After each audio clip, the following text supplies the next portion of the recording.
Assalamualaikum Bu Ida. Waalaikumsalam warahmatullahi wabarakatuh, Pak Oke, Dayat.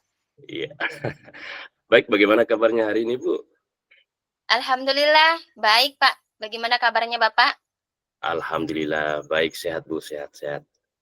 Mhm, Oh ya, gini Bu ya, ada sedikit yang kita mau obrolin hari ini. Mhm. Nanti sebelum iya, Ibu melakukan coaching, Ibu menjadi coach-nya dan rekannya akan menjadi coaching-nya. Nanti mhm, saya akan amati dan saya juga akan menilai sesuai dengan rubrik penilaian coaching-nya, Bu ya. mhm, Seperti apa nanti langkah-langkahnya yang sesuai dengan alur tirta. iya, Nah, lalu apakah nanti Ibu menggunakan pertanyaan-pertanyaan berbobot kepada coachi? Nanti saya akan mendengarkan dan merespon jawaban dari coachi. Apakah sesuai dengan pertanyaan yang sudah disampaikan? Dan jangan lupa Bu ya, mhm, nanti antaranya yang pertama pembukaan pastinya, proses aktif, dan yang terakhir memaksimalkan potensi yang ada pada diri coachi. Nah, jadi gini Bu ya, ada sedikit yang ingin saya tambahkan lagi. Yang pertama gini Bu ya, kompetensi apa sih yang ingin dikembangkan dalam proses coaching ini? Yang ingin saya kembangkan tentunya kan Ah, memang, ada 3. Pertama mendengarkan aktif, kemudian mhm mhm. presence, dan, Mhm. memberikan pertanyaan berbobot. Oke, Tapi baik. yang memang saya fokuskan nanti Mhm adalah bagaimana saya mhm. menjadi, pendengar yang baik, pendengar aktif bagi coachee saya. Baik. Jadi Ibu ingin mengembangkan ketiga potensi itu Bu ya? Mhm, Mengenai kehadiran penuh, mendengarkan aktif, dan mengajukan pertanyaan-pertanyaan bobot pastinya Bu ya? iya. Nah, sekarang gini Bu, apa sih yang paling spesifik yang Ibu ingin kembangkan dalam, diri coaching? Seperti yang saya katakan tadi, yang Mhm, ingin saya kembangkan secara spesifik yaitu iya. mendengarkan secara aktif. Mhm mhm Mendengarkan secara aktif apa keluh kesah dari coachee saya, sehingga mhm saya bisa, memberikan mhm pertanyaan berbobot yang bisa mhm membantu coachee saya menguraikan masalah yang dihadapinya, mhm mhm. itu, Pak. Oke, baik. Nah gini Bu ya, heeh. Mhm. Jadi apa sih indikator ketercapaian dan tujuan dari pengembangan ini Bu, seperti apa kira-kira? Indikator ketercapaiannya, saya bisa Mhm melakukan coaching ini mhm dengan, alur tirta secara beruntut, kemudian mhm menggali ide-ide coachee mhm yang pastinya dia punya ide-ide itu melalui memberikan mhm pertanyaan-pertanyaan yang berbobot, mhm. itu, Kak. Oke, baik, heeh. Jadi indikator ketercapaiannya, Ibu ya, di mana coach bisa menemukan solusi sendiri ya Bu ya, dari Mhm, permasalahan-permasalahan kepada dirinya. iya, Eee, baik, terima kasih atas jawaban-jawabannya, Bu, ya. Silakan Ibu melakukan coaching dengan rekannya. Silakan, Bu, ya. iya, terima kasih, Pak. Baik, Ya, assalamualaikum Bu Anis. Waalaikumsalam Bu Ida. Bagaimana kabarnya Ibu? Alhamdulillah Bu. Lagi galau saya Bu.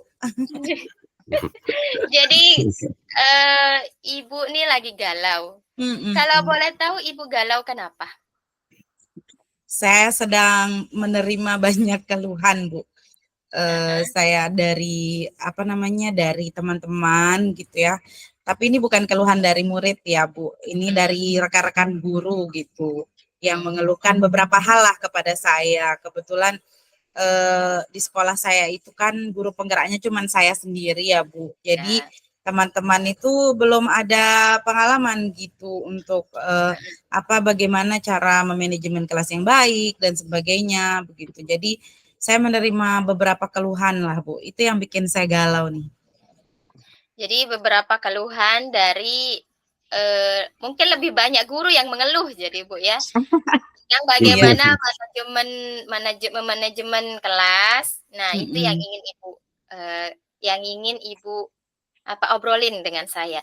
Jadi Iya. dari obrolan ini Ibu menginginkan apa dari percakapan kita ini, dari obrolan ini? Hmm, jadi begini Bu. di sekolah saya itu yang dikeluhkan itu kan sama rekan guru tuh banyak siswa yang tidak fokus dalam belajar, terutama mungkin di jam-jam terakhir ya Bu. Jadi sulit sekali Bapak Ibu guru tuh mengembalikan fokus anak-anak gitu, karena itu sudah jam rawan lah Bu ya, udah panas, kemudian mereka udah lapar, udah pengen pulang gitu. Jadi fokus untuk belajar dan semangat belajar mereka tuh menurun begitu daripada jam-jam pertama yang masih pagi, masih segar gitu.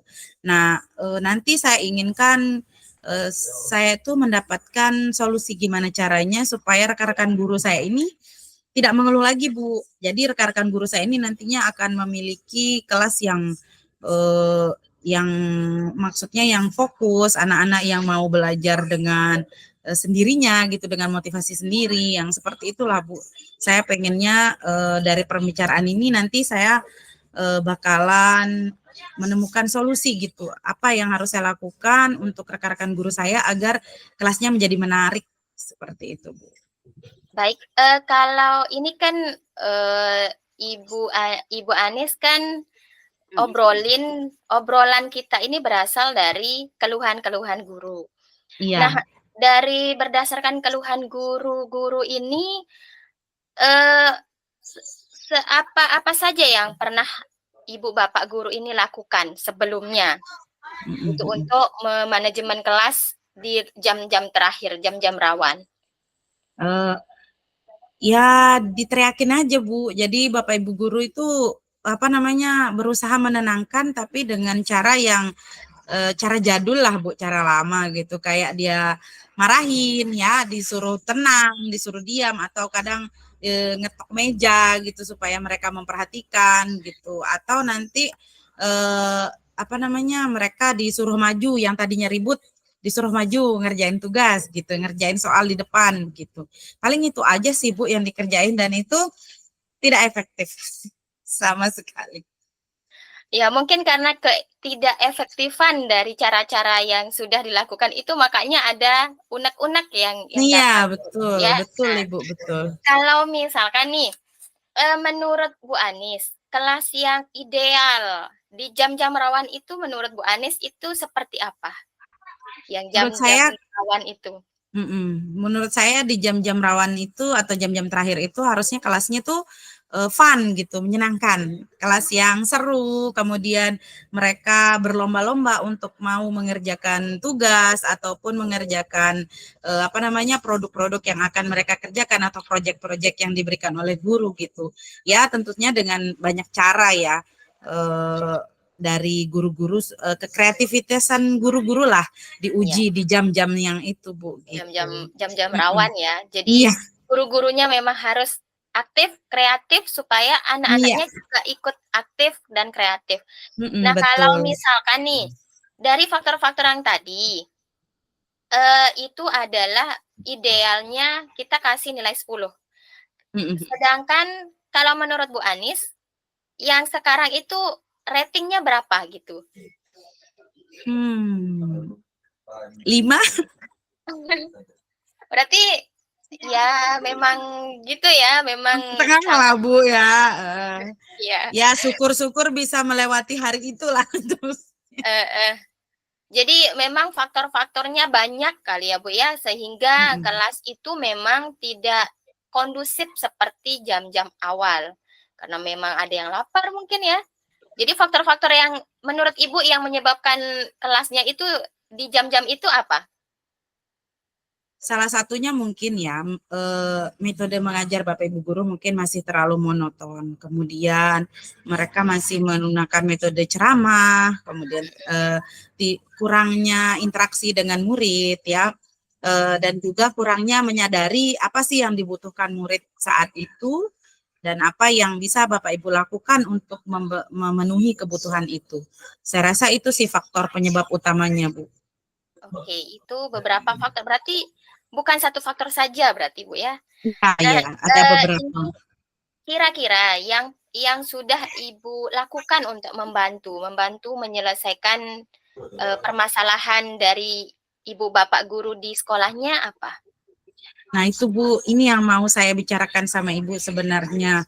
Kira-kira ini yang akan saya lakukan untuk membantu teman-teman itu yang ingin saya bicarakan hari ini. Jadi seperti yang saya katakan tadi, Bu, bahwa saya itu satu-satunya guru penggerak ya di sekolah saya. Kemudian Bapak Ibu guru yang lain belum sama sekali memahami tentang bagaimana menerapkan kompetensi sosial emosional di dalam kelas. Di mana itu menurut saya ya, Bu, menurut saya sangat penting begitu.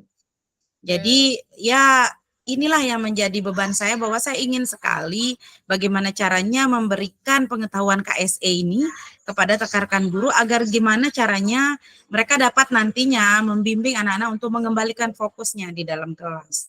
Begitu, Bu. Baik, berarti Ibu ingin meningkatkan KSE dari setiap Ibu Bapak gurunya ini, Bu ya? Iya, nah, betul, Bu. Kalau menurut Ibu nih, pemahaman KSE dari guru-guru itu di level berapa? 2 dari 10 ya, Bu. Iya, dari 10. Karena saya rasa belum sama sekali tersentuh ya. Mungkin kenapa saya taruh 2, karena saya masukkan di sana guru bimbingan konseling. Menurut saya guru bimbingan konseling pasti ada ya pengetahuannya tentang itu. Cuman apakah mereka secara sadar menerapkan metode-metode dalam KSE itu juga mungkin belum tentu menyadari bahwa itu KSE ya. Jadi sementara guru mata pelajaran saya rasa sama sekali belum paham dan belum tahu begitu, Bu. Karena itu saya memberikan nilai 2/10. Nah, kalau menurut Ibu nih, Ibu ingin melihat level KSE-nya itu, pencapaian KSE guru-gurunya itu di level berapa? 9 lah, Bu. 9. Oke, hampir sempurna gitu. Ya, hampir sempurna. Iya. Jadi nih, apa yang akan Ibu lakukan untuk membantu rekan gurunya supaya mencapai level 9 ini? Saya memiliki beberapa ide sih, Bu, tapi itu yang masih saya ragu-ragu. Akhirnya saya memilih untuk berbicara dan ngobrol sama Ibu ya. Jadi ide yang pertama itu saya ingin mengadakan sejenis IHT atau workshop atau ya mungkin diseminasi untuk teman-teman guru untuk memaparkan materi tentang kompetensi sosial emosional. Di sana nanti saya ingin menjelaskan bagaimana Bapak Ibu guru bisa melakukan teknik stop, kemudian mendengarkan dengan sadar, begitu ya. Ya, merasakan dan melihat dengan sadar, yang seperti itulah saya ingin Bapak Ibu guru paham begitu. Setidaknya saat murid nanti kehilangan fokus, Bapak Ibu guru bisa mengajak mereka untuk melakukan teknik stop, kemudian mindfulness gitu, bahwa mengembalikan fokus anak-anak dan semangat belajar. Yang kedua adalah saya juga ingin memberikan beberapa ide kepada Bapak Ibu guru, di mana ada banyak loh cara untuk mengembalikan fokus anak-anak gitu. Salah satunya mungkin dengan ice breaking, kemudian dengan permainan begitu. Dengan seperti itu saja sudah bisa mendatangkan kembali fokus anak-anak. Nah, itu yang ingin saya sampaikan, Bu, kepada rekan-rekan guru dengan metode yang tadi yang saya katakan itu. Baik, jadi Ibu punya 2 metode untuk 2 hal lah. Ya. Jadi di sini Ibu akan melakukan IHT atau workshop ya terkait dengan KSE ini, kemudian memberikan ide ke Bapak Ibu gurunya tentang bagaimana mencairkan suasana kelas yang memang di jam-jam rawan ini. Nah, iya betul, Bu. Selain yang 2 ini mungkin Ibu punya cara lain yang mungkin lebih membantu ke guru-gurunya. Saya mungkin akan mengundang ya Bapak Ibu guru beberapa yang memang ingin tahu bagaimana penerapannya langsung untuk melihat saya di kelas selama jam-jam rawan itu sendiri, karena saya memang ada juga beberapa hari di mana saya harus mengajar di jam terakhir. Jadi Bapak Ibu guru nanti bisa langsung melihat prakteknya gitu.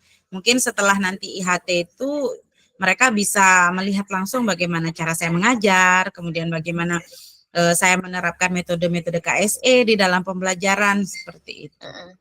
Oh, bagus itu, Bu. Jadi secara langsung, jadi Ibu Bapak itu bisa menilai dan bisa mencontoh ya dari Iya. dari suhunya langsung gitu, dari guru penggeraknya langsung. Iya, Nah, kira-kira seperti itu. Iya, kira-kira nih dari ketiga metode ini yang mana yang akan Ibu lakukan di waktu dekat? Yang paling dekat mungkin yang pertama, Bu. Nanti saya rencana minggu depan itu akan menghadap Bapak Kepala Sekolah untuk meminta izin untuk mengundang teman-teman untuk 1 hari full kita melakukan in-house training tentang kompetensi sosial emosional ini, Bu. Jadi itu mungkin yang akan saya lakukan dalam waktu dekat. Baik, jadi yang waktu dekat ini adalah mengadakan IHT ini. Ya. Untuk melakukan kegiatan ini mungkin siapa yang akan terlibat, yang akan bisa membantu Ibu secara langsung dalam kegiatan ini? Baik, saya pertama akan meminta izin kepala sekolah terutama dan tentu saja beliau nanti akan terlibat gitu. Saya rasa kepala sekolah saya akan sangat senang kalau saya menghadap dan meminta izin untuk hal ini karena beliau pasti akan mendukung hal-hal positif untuk perkembangan pembelajaran di sekolah. Kemudian yang kedua saya mungkin akan meminta bantuan guru-guru bimbingan konseling karena mereka bagaimanapun yang sering mengkonseling anak-anak yang berkaitan dengan sosial emosional maupun minat dan bakat anak-anak kan guru bimbingan konselingnya. Jadi saya rasa kebetulan salah satu guru BK-nya itu adalah sahabat saya. Jadi saya nanti akan meminta bantuannya untuk mengingatkan saya untuk melakukan apa yang sudah saya rencanakan ini, Bu. Gitu. Baik, kira-kira keberhasilan dalam memperbaiki jam-jam terakhir ini ya, memperbaiki keadaan di jam-jam terakhir ini, kira-kira menurut Ibu itu akan berhasil dalam tengah waktu berapa lama? Mungkin 2 atau 3 bulan ke depan ya, Bu, sudah ada hasilnya. Jadi saya masih percaya bahwa tidak mungkin sesuatu itu bisa langsung terjadi gitu ya, instan gitu. Saya rasa nanti setelah bertahap pelan-pelan Bapak Ibu guru, saya juga insya Allah akan lebih sering memperhatikan dan mendengarkan apa yang menjadi pendapat dan juga apa yang terjadi di kelas, sharing-sharing lah nanti sama teman-teman yang sudah menerapkan KSE di kelas gitu, sehingga saya juga bisa merefleksi gitu apa yang kurang, apa yang perlu diperbaiki gitu, sehingga saya rasa mungkin dalam 2-3 bulan ke depan akan ada hasilnya, Bu, itu. Iya, bagus itu Bu, memang kita harus membuat perubahan gitu ya di sekolah supaya memang lebih baik lagi. Nah, kita sudah mencapai ke percakapan terakhir. Jadi Ya, kita sudah mendapatkan beberapa metode dalam menyelesaikan permasalahan yang mungkin ibu tadi galaukan gitu. Nah, sekarang bagaimana perasaan Ibu? Saya lega sekali ya, Bu, sudah plong rasanya. Sepertinya beban saya itu sudah sedikit berkurang ya, walaupun belum saya laksanakan, tapi setidaknya saya sudah menemukan gitu jalannya, apa yang harus saya lakukan, bagaimana supaya masalah ini dapat teratasi nanti. Jadi saya sangat berterima kasih nih, Bu, Ibu sudah mau mendengarkan saya hari ini loh. Terima kasih juga karena sudah mempercayakan saya untuk mendengarkan sebagai pendengar gitu. Semoga saya sebagai pendengar bisa membantu menguraikan masalah Ibu ini. Iya, Bu, sangat membantu sekali, Bu. Terima kasih banyak. Mungkin hanya itu untuk kali ini, Bu ya. Nanti bagaimananya kita obrolin lagi. Terima kasih atas waktunya. Assalamualaikum. Waalaikumsalam warahmatullahi wabarakatuh. Oke. Luar biasa. Nah, baik Bu ya. Ibu tadi sudah melakukan coaching bersama dengan coachingnya. Ya. Jadi gini Bu ya, ada beberapa hal yang ingin saya tanyakan kembali. Yang pertama, apa saja sih yang sudah Ibu petik dari obrolan tadi Bu ya? Iya, saya merasa saya belum maksimal gitu dalam memberikan pertanyaan berbobot. Jadi saya tadi mungkin belum bisa yang sangat-sangat menggali pertanyaan yang bisa menggali ide-ide. Mungkin coachingnya itu akan lebih banyak idenya lagi, tapi saya memang saya merasa saya belum bisa secara maksimal ketika memberikan pertanyaan yang berbobot. Oke, baik. Tapi sudah bagus, Bu. Menurut saya sudah bagus. Nah, baik, Bu ya. Setelah saya melakukan observasi dan ada beberapa hal yang ingin saya tanyakan lagi, Bu ya. Yang pertama, apa saja yang Ibu dapatkan pada saat proses coaching yang terkait dengan indikator pencapaian yang Ibu lakukan? Yang sudah Ibu indikatornya yang sudah Ibu lakukan tadi. Iya, tadi kan kita sudah sepakati indikator yang ingin saya capai adalah melakukan coaching dengan alur tirta yang beruntut gitu. Saya merasa saya sudah melakukan itu dengan alur tirta. Kemudian di indikator mendengarkan secara aktif. Saya sudah mendengarkan dengan aktif gitu. Oke, baik. Ibu sudah berhasil melakukan coaching bersama rekannya tadi, Bu ya. Prosesnya sangat menarik itu menurut saya dengan menggunakan alur tirta. Nah, dan tadi saya mengamati proses coaching yang Ibu sudah lakukan dan Ibu sudah melakukan coaching dengan sangat baik sekali dan mengikuti langkah-langkah alur tirta. Nah, baik Bu ya. Kita sudah berada di ujung sesi nih Bu ya. Terima kasih sudah melakukan coaching bersama rekannya. Oke. Terima kasih Pak Observer. Iya, terima kasih Bu Ida. Iya, sama-sama. Assalamualaikum warahmatullahi wabarakatuh. Waalaikumsalam warahmatullahi wabarakatuh.